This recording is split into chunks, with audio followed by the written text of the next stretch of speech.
광주역과 송정역으로 오가는 이 철도 구간이 셔틀 열차가 오는 12월, 그러니까 다음 달이면 중단됩니다. 이 구간의 철도 노선이 폐지가 되면 제2의 푸른 길로 조성해야 한다는 목소리가 나오고 있는데요.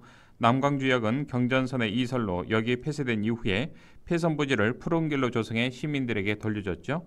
자, 이 관련 현안이 내년 총선을 앞두고 지역 정치권의 뜨거운 관심사로 떠오르고 있습니다. 그래서 오늘 이슈판에서는 이경희 광주선 푸른길 더하기 시민회의 집행위원장 연결해서 광주역에서 송정역 구간 이 철길 어떻게 활용할 것인지에 대한 이야기 나눠보겠습니다. 이경희 집행위원장 연결돼 있습니다. 위원장님 안녕하십니까? 네, 안녕하세요. 예. 자, 먼저 위원장님, 최근 광주역에서 송정역 구간 오가는 철도 노선을 제2의 푸른길로 좀 만들어보자 이런 논의가 한창인데 위원장님께서는 네, 어떻게 지켜보고 계십니까? 사실 강주역에서 송정리역 구간을 어떻게 할 것인가라고 하는 논의들은 뭐 과거에 정해져 있었던 것도 있었어요. 왜냐하면 원래 뭐 80년대, 90년대 도시계획에서는 강주역을 기준으로 봤을 때 효천역 가는 하순 가는 효천역까지의 폐선 1단계로 폐선을 하고 2단계로 강주역에서 송정리역까지 2단계로 폐선한다라고 하는 계획이 있다가 사실 KTX가 강주역으로 진입해야 한다라고 하는 요구들이 있으면서 사실 2단계의 폐선들은 이제 그 또 역사 속으로 계획 속에서 사그라졌는데요. 네. 그 이후에 뭐 지난해 그 지방선거에서도 그 강기정 시장님이 후보로 공약으로 내세웠던 것이 강주역에서 송정리역까지는 뭐 트램을 좀 만들어 보겠다 이런 계획들도 있어서 저희들은 시민사회에서는 아니다 강주역에서 송정리역까지는 미래를 봤을 때 푸른 길을 하는 게 맞다라고 그 제안을 해왔었습니다. 네. 자, 광주역에서 송정역 간의 철도 때문에 그동안 우리 광산 지역 주민들이 겪은 크고 작은 불편도 있었던 게 사실인데 오랜 세월 뭐 소음, 진동 등 여러 네. 불편도 감수하면서 생활하지 않으셨습니까? 우리 광산 네. 지역민들은요. 그 실태 네, 어느 정도인지요? 네, 맞습니다. 강주역의 그 역사는 뭐 우리가 옛날에 구역이라고 하잖아요. 대인동에 있는 구역으로 송정리역에서 구역까지 연결되었던 시점이 일제시대입니다. 1920년대인데요. 이 그 우리 극락역이라든가 송정리역까지 가는 그 독림동, 뭐 우남동, 그 신가지구 이쪽 일대들은 1920년대부터 철길이 놓여 있었던 곳이에요. 그래서 과거에는 철길이 주요한 교통 수단이었기 때문에 하루에 뭐 30번 이상 기차가 오가다 보니 뭐 소음과 진동들이 많았고요. 지금은 기차 수가 사실 거의 줄었습니다. 강주역에서 송정리역에서 강주역으로 들어오는 뭐 무궁화호나 새마을호 편수가 10편 그 정도이기 때문에 과거보다 철도가 운행하는 숫자는 많이 줄었는데요. 사실은 뭐 철도에 대한 소음과 진동은 여전 하기도 합니다. 그리고 또 한편으로는 그 고가도로나 지하차도로 주민들이 이동을 해야 되잖아요. 네. 철길이 마을을 가로막고 있어서 마을을 단절시켜서 주민들 간의 그 거리가 멀어질 수밖에 없고 이 철길을 건너 마을로 이동하거나 철길 건너에 있는 뭐 행정시설, 문화시설들을 이용하기 위해서는 고가도로나 지하도를 이용해야 돼요. 그래서 그러한 교통흐름의 불편함들이 있고 자동차도 역시 넘어가잖아요. 그래서 그러한 교통의 흐름의 문제와 그리고 이 철도 주변에 방음벽이 둘러쳐져 있어요. 그래서 뭐 지역의 경관의 문제라고 하는 부분들도 있고 고가도로 네. 안에는 좀 음침하고 막 그래가지고 여러 그 쓰레기가 투기되는 지역이나 이래서 지역의 환경적 이슈 의제로서 마을 안에서 좀 다루어지기도 합니다. 그러한 네. 불편함들이 많이 있고요. 철도 주변에 여전히 초등학교가 있어요. 송정리에 있는 그 초등학교 같은 경우는 철도 건널목을 건너서 아이들이 학교를 하고 있습니다. 그래서 예. 여전히 위험한 상황에 좀 노출되어 있기도 합니다. 예. 자, 어쨌든 내년 총선을 앞두고 이 문제가 지역 정치권의 뜨거운 화두가 되고 있습니다. 자, 그렇다면 광주역에서 이 송정역 구간이 이제 열차가 다니지 않는다면 이 부지는 어떻게 활용하는 게 가장 타당하다고 생각을 하시는지요? 네, 저희들은 강주역과 송정리역 구간은 도시의 미래에 사실 정말 중요한 핵심의 공간이다. 그래서 이 공간은 도시 미래에 필요한 기능을 하는 게 맞다라고 보여지는데요. 네. 지금 도시에서 앞으로 우리가 필요로 하는 것은 사실 우리가 고령화된다라고 많이 고령화되고 있는 사회에서 보행의 공간이 많이 필요하고 도시에서 일상에서 즐길 수 있는 녹지 공간들이 여전히 필요합니다. 그래서 강주역과 송정리역의 지상 구간들은 녹지를 만들자, 푸른 길을 만들자라고 제안을 하고 있고요. 네. 강주역에서 지금 송정리역까지를 잇는 이제 철길 같은 경우가 필요하다라고 하면 현재의 철도 밑으로 지하화를 하거나 아니면 무등로나 하남대로 있잖아요. 네네. 어디죠? 우리 강주역 앞에 보면 큰 도로가 하남까지 연결되어 있잖아요. 이 무등로와 하남대로 지하로 들어갈 수도 있다. 예. 그래서 이 교통의 기능, 철도의 기능들은 지하화하는 거하고 지상의 공간들은 그 많은 사람들이 이용하고 쉬고 그 녹색 교통의 공간이 될 수 있는 그러한 푸른 길로 만들자라고 제안을 하고 있습니다. 물론 좋은 아이디어이긴 합니다만 그 구간을 지하화한다고 할 경우에 이제 가정을 해본다면 굉장히 많은 또 사업비가 들어가지 않을까 싶습니다. 맞습니다. 예, 네. 물론 이제 참 이 청사진은 좋습니다만 그런 또 수반되는 문제점도 예상이 되지 않나 싶습니다. 네. 근데 지금 현재 네. 그 강주에서 우리 대구를 잇는 철길이 지하화한다라고 되어 달빛철도죠. 있어요. 예, 예. 예. 그래서 왜냐하면 도심 구간은 도심에 새롭게 철길을 놓는 것은 왜냐하면 이제 대구 가는 길이라고 하는 게 그려지시잖아요. 강주역에서 그렇죠. 대구로 가려면 저쪽으로 그 담양 쪽으로 가야 된다고 해야 되나요? 네네. 그러면 새로운 철길을 넣는데 거기는 지하화하겠다라고 하고 있습니다. 네. 왜냐하면 국가에서 철도를 놓기 때문에요. 그런데 송정역에서 강주역까지 들어오는 길은 또 지상으로 들어오게 되는 거잖아요. 그럼요. 그래서 이러한 뭐 그 철도 다시 도시의 기반 시설로서 국가가 철도망을 개설할 때는 도심을 지나가는 것은 지하화하는 것이 맞다라고 보여집니다. 예. 자, 어찌됐든 당장은 이제 대책위를 좀 만들어서 논의를 시작하자 이런 목소리도 나오고 있는데요. 자, 앞으로 위원장님 어떤 논의 과정이 필요하다고 생각을 하시는지요?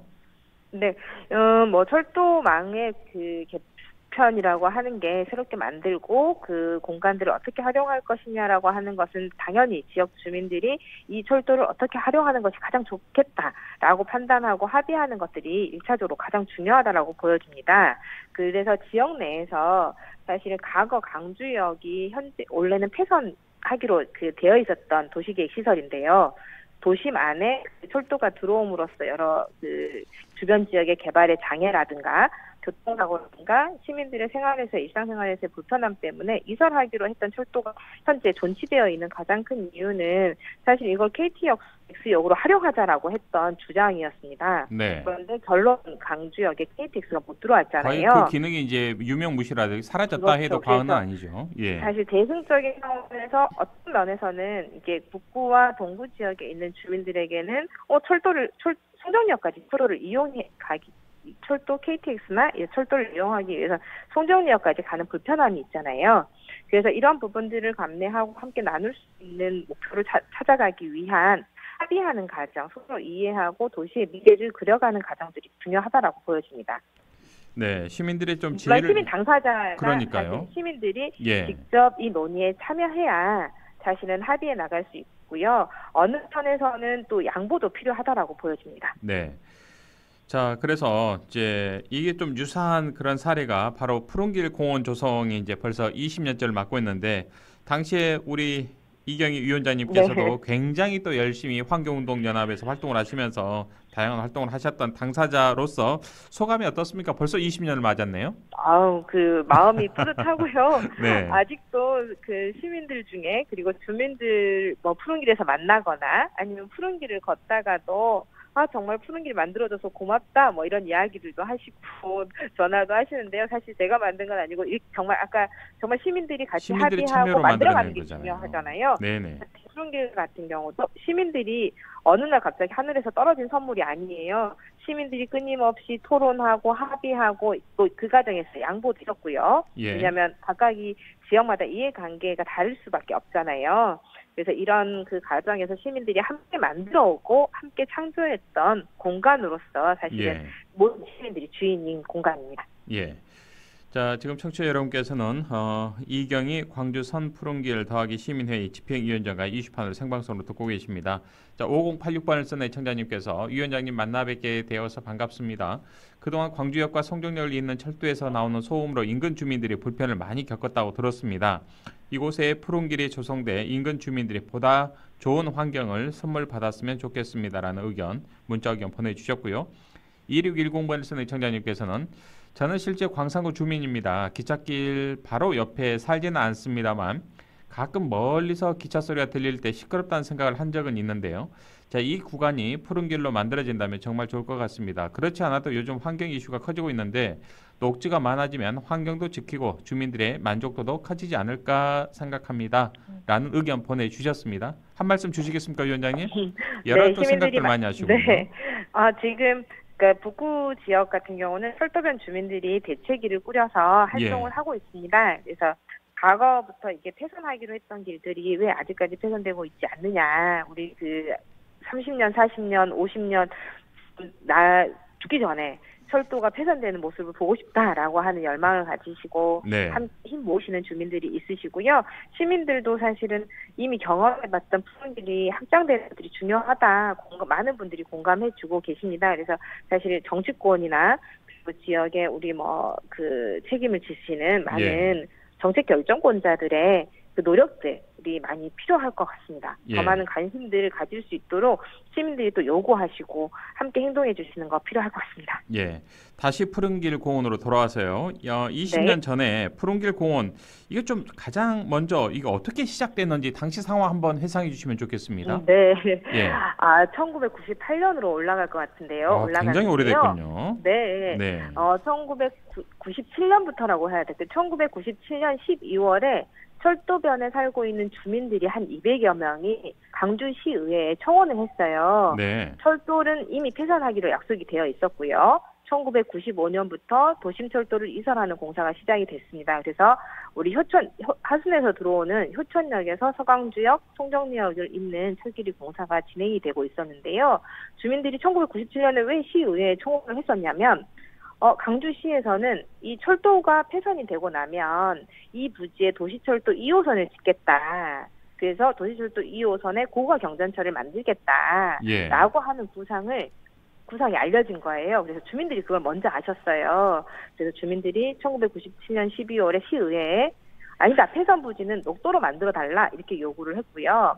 98년 3월쯤에 한겨운동연합이 강주시의회와 함께 폐선 부지 활용 방안을 모색하는 토론회를 하면서 이 길은 보행할 수 있는 곳, 자전거를 탈 수 있는 곳, 도시 숲이 연결되는 곳을 만들자라고 제안을 한 것이 시작이었습니다. 그리고 철도변 주민들과 시민사회단체 그리고 전문가들이 함께 폐선 부지를 푸른 길로 만들자라고 한 3년 정도를 싸웠어요. 왜냐하면 왜 그 갈등과 대립의 시기가 있었는데요. 그랬던 가장 큰 이유는 광주시는 폐선 부지라고 하는 공간이 이제 도심엔 비어 있게 되잖아요. 철도가 이설하게 되면 이 부지에 고가를 만들고 도시철도 1호선 다음에 그때 도시철도 1호선 공사가 중요하는데요. 2호선은 이 부지를 활용해서 지상 2층이나 3층 높이의 고가 경전철을 만들면 도로를 공사하는 게 좀 편리하잖아요.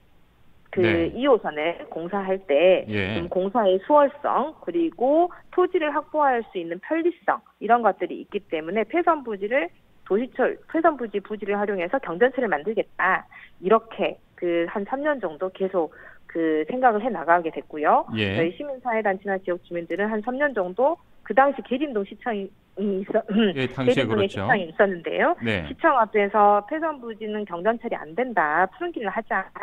이런 그 주민 집회도 수차례 진행이 됐었고 전문가들도 국외 폐선 부지들을 보면 푸른 길을 만들었던 사례들이 많이 있어요. 그런 사례들을 지역에 가지고 와서 소개해주고 시민사회단체들은 이 철도변이 다시 경전철로 됐을 때 금방 아까 문자로 주신 분들도 철도변 주민들이 받는 피해들 있잖아요. 안전의 문제, 소음의 여전히 문제. 경전철 그러니까 그동안 수십 년 동안 철도변의 주민으로서 피해들을 감내하고 도시의 발전을 위해서 기다리고 양보했는데 또다시 경전철이 들어오는 건 주민들에게 또 다른 고통을 주는 것이다라고 하는 얘기들을 하면서 푸른 길을 만들었을 때 정말 그 도시의 변화들 이 보행의 길이 생기고 숲이 만들어지는 것들이 얼마나 의미 있는가를 알려내는 활동들을 하게 되었습니다. 그렇군요. 참 20년의 역사를 우리 이경 위원장님께서 불과 2분 45초 만에 정리를 다 해주셨습니다. 그런가요? 굉장한 실력자이십니다. 자, 위원장님 그렇다면 이렇게 정말 우여곡절 또 시민들의 지혜를 모아서 결국에는 우리 이제 푸른길 공원이 조성이 됐지 않습니까? 지금 얼마나 많은 우리 시민들이 찾고 계십니까? 들으시면 놀라실 텐데요. 어느 정도이죠? 푸른길은 이용자 조사와 만족도 조사를 2년에 한 번 정도씩 예. 지금 사단법인 푸른길이 하고 있는데요. 아, 정기적으로 하고 있군요. 그 만족도 네, 조사를요. 그렇습니다. 예. 2018년부터 예. 푸른길은 얼마나 이용하지? 이게 되게 궁금하잖아요. 궁금하잖아요. 예. 그래서 뭐 구간별로 한 5개, 그러니까 강주역에서 푸른길을 이제 또 모르시는 분들도 많이 계시는데요. 푸른길은 강주역에서 남강주역 그리고 백운광장을 지나서 우리 동성고 강주대학교 앞에까지 9.1km의 철도 폐선 부지가 푸른길로 만들어져 있는 곳인데요. 네. 이 구간이 길다 보니까 구간을 짧게 할 수는 없잖아요. 그래서 한 5구간 정도 나누어서 사람들이 얼마나 이용하는지 조사하는데 하루 이용자가 3만여 명 됩니다. 예. 그래서 처음에 3만여 명이면 1년으로 하면 수천만 명이 되더라고요. 그렇군요. 3만여 명이면 우리가 보통 어떻게 설명을 해드려야 될까요? 많은 수가 이용하고 있다라고 얘기할 수밖에 없긴 한데, 예. 우리가 출입을 통제하는 여러 공원들 있잖아요. 그러니까 출입구가 있고, 입구하고 그렇죠. 출구가 있고, 공적으로 이런 관리를 하는 그런 공원들. 예. 네, 그런 공간들 패밀리랜드의 주말 이용객들보다 훨씬 더 많은 수이고요. 네. 그리고 매일매일 사실은 이용자의 수가 크게 변하지 않아요. 매일매일 예. 일상에서 주변에 좀 이용하고 꾸준하게 있고요. 그 정도의 숫자가 매일 이용하고 있다. 네. 아마 그리고 대부분 가족 단위로 좀 산책을 하시는 분들이 많지 않을까 싶어요. 그런데요. 푸른길은 도심안에 한가운데 있어서 예. 그런지 또 예. 다른 패턴이 있는데요. 네. 푸른길을 누구와 이용합니까? 라고 하는 질문으로 푸른길 만족도 조사나 이용자 조사들을 진행할 때 묻게 되는데요. 네. 푸른길은 가장 많은 응답이 나 혼자 이용한다가 가장 많습니다. 사색의 길이군요, 이게. 그렇죠. 네, 사색의 그렇군요. 길이거나 이동의 길이기 때문에 네. 혼자 이용하는 특성이 많고요. 네. 이게 선형의 공간이기 때문에 폭이 8m에서 15m 정도 되고 양 옆에 가게가 있거나 네. 도로가 있잖아요. 그래서 되게 혼자 가도 안전한 공간입니다. 그러다 보니까 혼자 편안하게 산책을 하거나 사색을 하거나 목적지를 찾아서 이동하는 이용자들이 많고요. 예. 그리고 두 번째로 가장 많이 누구와 함께 이용하냐라고 했을 때 그 다음 순서는 누구일까요? 가족 아닐까요? 가족분들 그게 아닌가요? 특이한 점인 것 같은데요. 예. 이게 최근에 사회의 변화일까요? 친구더라고요. 친구들이요? 세 번째가 가족이었습니다. 그렇군요. 네, 그래서 예. 저도 그 결과를 작년에 조사한 결과들을 흥미로운 보니까 또 결과물이군요. 네, 흥미로운 그래서 예. 공원을 이용하시는 분들을 통해서 사회 변화상도 볼 수 있었던 것 같고요. 예. 2014년에는 2만 명 정도 푸른길 공원을 하루 이용했어요. 그런데 작년 이용객 조사에 봤을 때는 3만여 명이 됐던 가장 큰 이유 중에는 동구 주변에 재개발이나 이런 걸 통해서 아파트 단지들이 많이 인구가 생겼잖아요. 그렇죠. 굉장히 많이 유입이 네, 됐죠. 예. 그래서 이용자들이 많이 늘어났고 푸른길 공원의 특성은 지금 철도변 주변을 보더라도 주변에 녹지들이 별로 없잖아요. 강주역에서 송정역을 가더라도 중간에 송정공원이 있고 일부 공원들이 있지만 이 온도심을 간통하는 철길이기 때문에 온도심에 녹지들이 부족하잖아요. 그렇습니다. 수안지구나 층단지구나 거의 뭐 이런 주택가를 곳들이라면 관통하는 그런 없죠. 노선이 많죠. 예. 그래서 이 푸른길 공원을 이용하기 위해서 한 30% 이상은 30분 이상을 걸어오십니다. 그러니까 멀리서도 일부러 찾아오시는 분들이 그렇게 많다 이 찾아오시는 분들이 많다는 말씀이시군요. 거죠. 네, 예. 그거는 온도심의 공원 녹지 서비스 자체가 너무 약하다. 그래서 공원 녹지가 복지적 측면에서 봤을 때 곳곳에 소외되는 곳이 없도록 누구나 쉽게 10분 예. 거리에서 공원을 이용할 수 있도록 해야 된다라는 의견들도 많은데요. 이런 부분들이 온도심에 부족하고 푸른길이 그 기능을 지금 하고 있다라고 하는 걸 네. 보여주고 있고요. 강주역에서 송정역의 미래도 사실 푸른길이 만들어지게 되면 공원 녹지가 복지적 측면에서 많은 효과들을 발휘할 거라고 보여집니다. 예. 자, 광주 시민 공동체가 주축이 돼서 만들어낸 푸른길 조성 사업, 세계적으로도 가장 모범적인 사례로 좀 손꼽히고 있는데요. 어떤 측면에서 좀 평가받는 게 우리 위원장님께서 가장 흐뭇하고 기분이 좋으신지요? 네, 가장 의미 있는 것은 저는 시민들이 제안했고요. 예. 시민들이 함께 설계를 했고, 시민들이 함께 나무를 심었고, 시민들이 지금 함께 관리를 하고 있다라고 하는 측면입니다.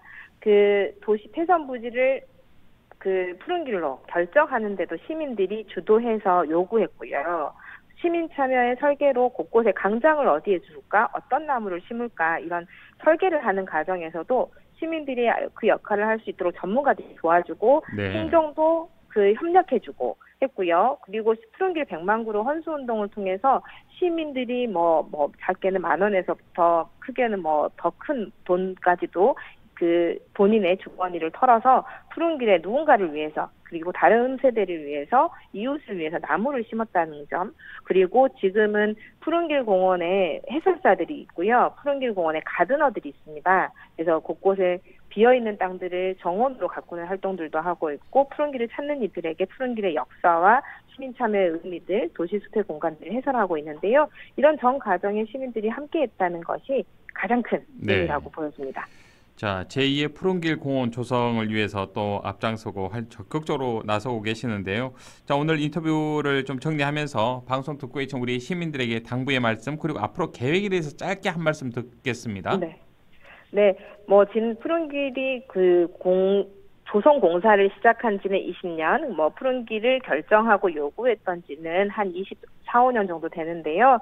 도시의 공간들은 시민이 요구하고 관심을 갖고 함께 행동하면서 만들어진다라고 보여집니다.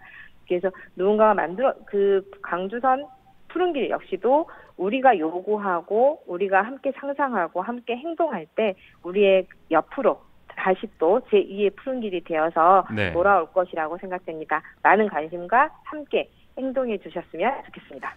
알겠습니다. 위원장님 오늘 좋은 말씀 여기까지 듣겠습니다. 그리고 광주역에서 송정역까지의 그런 철길 앞으로 어떻게 활용되는지도 저희도 관심 가지고 함께 지켜보도록 하겠습니다. 오늘 말씀 고맙습니다. 네, 고맙습니다. 지금까지 이경희 광주선 푸른길 더하기 시민회의 집행위원장과 이야기 나눴습니다.